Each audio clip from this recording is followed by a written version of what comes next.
So Rajani గారు అవుతుందండి. ఒక మాట, వేణుగోపాల్ గారు కూడా జాయిన్ అయ్యారు, అధికార ప్రతినిధి వైఎస్ఆర్సీపీ. వేణుగోపాల్ గారు నమస్తే అండి.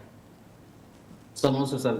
వేణుగోపాల్ గారు, ఏదైతే వైఎస్ షర్మిల కాంగ్రెస్ పార్టీలోకి ముమ్మాటికి ఆల్మోస్ట్ జాయినింగ్ డేట్ కూడా కన్ఫర్మ్ అయిపోయినటువంటి పరిస్థితి, దీన్ని ఎలా చూస్తారు మీరు? Sir good name sir. Suresh అండి. సురేష్ గారు, మీకు అదేవిధంగా తులసి రెడ్డి అన్న గారికి, రజనీ గారికి, 99 టీవీ ప్రేక్షకులకి నమస్కారం. సురేష్ గారు, ఈరోజు షర్మిలమ్మ ఏదైతే ఆంధ్రప్రదేశ్ జగన్మోహన్ రెడ్డి గారు ఆంధ్రప్రదేశ్లో పార్టీ నడపాలంటే ఖచ్చితంగా తెలంగాణలో మనం పార్టీ నడిపితే ఆంధ్రప్రదేశ్ ప్రజలకు న్యాయం చేయలేమని చెప్పి చెల్లెలతో విభేదించడం వల్ల ఆమె తెలంగాణలో పార్టీ పెట్టుకోవడము, ఆమె నేను ఇక్కడే పుట్టాను, ఇక్కడే పెరిగాను, నా బిడ్డలు ఇక్కడే పుట్టారు, నా అత్తగారు స్టేట్ ఇది, ఈ గడ్డని నేను న్యాయం చేయాలని చెప్పేసి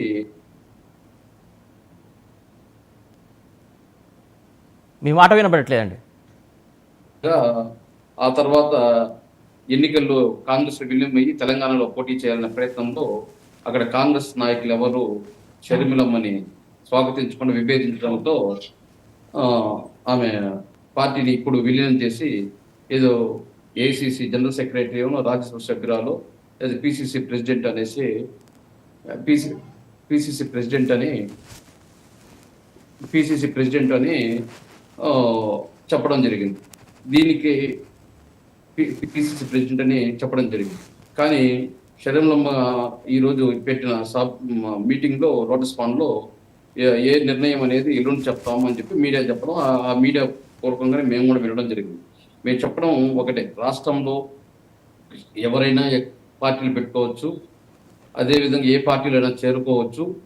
మాది ఒక పార్టీ ఉంటుంది కాబట్టి మేము పార్టీలు ఏ పార్టీ అయినా వాళ్ళకు విధి విధానాలు ఉంటాయి కాబట్టి మా విధి విధానాలతో మేము ముందుకు పోతాము. షర్మిలమ్మ గారి పార్టీ విధి విధానాలు ఆమె ఎట్లా విలీనం చేస్తుంది కాబట్టి కాంగ్రెస్ పార్టీతో విధి విధానంతో ముందుకు పోవడం జరుగుతుంది. అదేవిధంగా అన్ని రాజకీయ పార్టీలు ఎట్టో షర్మిల పార్టీని కూడా ఆ విధంగానే చూస్తాం. ఈరోజు అన్నా చెల్లెళ్ళ బంధం అది కుటుంబం సంబంధించింది. ఇది రాజకీయంగా వచ్చినప్పుడు రాష్ట్రంలో రాష్ట్ర ప్రజల శ్రేయస్సు, రాష్ట్రం గురించి మాత్రమే, రాష్ట్ర ప్రజల గురించి మాత్రమే రాజకీయంగా జగన్మోహన్ రెడ్డి గారు ఆలోచన చేస్తారే కానీ ఈరోజు చెల్లైనా అక్కైనా ఎవరైనా ఇచ్చినా ఎవరు పనిచేయడం జరుగుతుంది. ఈరోజు రాష్ట్ర ప్రజలకు న్యాయం చేసే దాంట్లోనే జగన్మోహన్ రెడ్డి గారు ముందుకు పోతారు. సురేష్ గారు చెప్పండి, అడగండి. తులసిరెడ్డి గారు, ఏదైతే క్యాడర్ పెంచుకుంది, పార్టీ పెట్టింది మాత్రం తెలంగాణలో, కాకపోతే ఇప్పుడు విలీనం చేసి ఇక్కడ క్యాడర్కి కాంగ్రెస్లో కలుపుతుంది. కాకపోతే ఆంధ్రప్రదేశ్లో తనకంటూ క్యాడర్ లేదు. కాకపోతే ఇప్పుడు వైఎస్ఆర్సీపీ నుంచి కొందరు వస్తామని చెప్పేసి ఇప్పటికే ప్రకటించి ఉన్నారు. అక్కడ క్యాడర్ని ఇంకెలా బిల్డ్ చేసుకుంటారు ఏంటి అసలు? దానికి మీలాంటి సీనియర్లు ఎలాంటి సహాయ సహకారాలు ఉండబోతానని అనుకోవాలి? నేను ముందే చెప్పాను, తెలంగాణలో కర్ణాటక ఎన్నికలకు ముందు నాయకులు ఉన్నారు. పిసిసి అధ్యక్షుడు రేవంత్ రెడ్డి ఉన్నారు, నాయకులు బలమైన నాయకులు ఉన్నారు. అయినప్పటికీ వచ్చేసి కర్ణాటక ఎన్నికల కంటే ముందు ఆడ మునుగోడులో, హుజూరాబాద్లో డిపార్ట్ పోయింది. అప్పటికే బలమైన పిసిసి అధ్యక్షుడు ఉన్నాడు, బలమైన నాయకులు ఉన్నారు. కాబట్టి గెలుపు అనేది అనేక అంశాల మీద ఆధారపడి ఉంటుంది. అది జస్ట్ మన తెలంగాణ ఎగ్జాంపుల్. అలాగే ఇక్కడ కూడా వచ్చేసి నాయకులు బలమైన వాళ్ళు ఉన్నారు, పార్టీ బలమైందే. పరిస్థితులు బట్టి ఓసారి అధికారంకి రావచ్చు, ఒకసారి రాకపోవచ్చు. కాబట్టి మాకేమంటే ఇప్పుడు ఒక కంజీనియల్ అట్మాస్ఫియర్ ఉంది.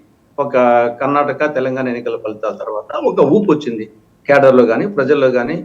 తర్వాత వచ్చేసి 10 ఏళ్ళు అయిపోయింది కాబట్టి అధికారంలో లేని కారణంగా న్యాచురల్గా కాంగ్రెస్ పార్టీ వల్ల ఉంటే బాగుంటుందిరా అనే అభిప్రాయం ఉంది. కాబట్టి అంటే ఎవరు వచ్చినా అంతో ఇంతో లాభం ఉంటుంది.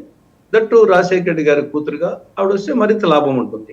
కానీ అది ఏ మేర లాభం ఉంటుంది అనేది అది ఆడవలనే కాదు, ఓవరాల్గా కాంగ్రెస్ పార్టీ ఈ రాబో 3-4 నెలల్లో ఏ మేర వచ్చేసి బలం పొందుకుంటుంది, దానికి జనరల్గా వాతావరణము ప్లస్ ఆ షర్మిలమ్మ జాయిన్ కావడంతో అది ఏ మేరకు పుంజుకుంటుంది కాలం నిర్ణయించాలి. ఇది తప్పకుండా మాత్రం అది కాంగ్రెస్ పార్టీ బలం పుంజుకుంటుంది. గత ఎన్నికల కంటే 2014, 2019 ఎన్నికల కంటే 100% వచ్చేసి దాంట్లో నో డౌట్ అట పుంజుకుంటుంది.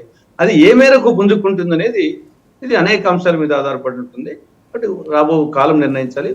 రెడ్డి గారు, మెయిన్ గా ఏదైతే వైఎస్ రాజశేఖర రెడ్డి పిల్లలు ఇద్దరు కూడా, జగన్మోహన్ రెడ్డి ఆయన కొడుకే, షర్మిల ఆయన కూతురే, కాకపోతే ఇద్దరు ఒకే వారసులైనప్పుడు కూడా అక్కడ వీళ్ళిద్దరిని ఎలా నమ్ముతారు జనాలు, ఎలా రిసీవ్ చేసుకుంటారు ఏంటనేది ఇక్కడ అందరిలో సందిగ్ధం. ఇప్పుడు ఒకసారి వాళ్ళిద్దరిని పక్కన పెట్టండి. రాజశేఖర రెడ్డి ఉన్నప్పుడే, ఆయన పిసిసి అధ్యక్షుడు ఉన్నప్పుడే 2 సార్లు కాంగ్రెస్ ఓడిపోయింది. అది చాలా మందికి రాజశేఖర రెడ్డి ఉన్నప్పుడు, రాజశేఖర రెడ్డి కొడుకు కూతుని పక్కన పెట్టి, రాజశేఖర్ ఉన్నప్పుడే జయాపజయాలు ఉన్నాయి. ఆయన ట్రాక్ రికార్డులు వచ్చేసి బ్రహ్మాండమైన విజయాలు ఉన్నాయి, చాలా అపజయాలు కూడా ఉన్నాయి. ఆయన 2 సార్లు పిసిసి అధ్యక్షులు, 2 సార్లు కాంగ్రెస్ అధికారం లేక తెలుగుదేశం వచ్చింది. ఈవెన్ కడప జిల్లాలో కూడా మెజారిటీ సీట్లు తెలుగుదేశంకి వచ్చాయి ఆయన పిసిసి అధ్యక్షులుగా ఉన్నప్పుడు.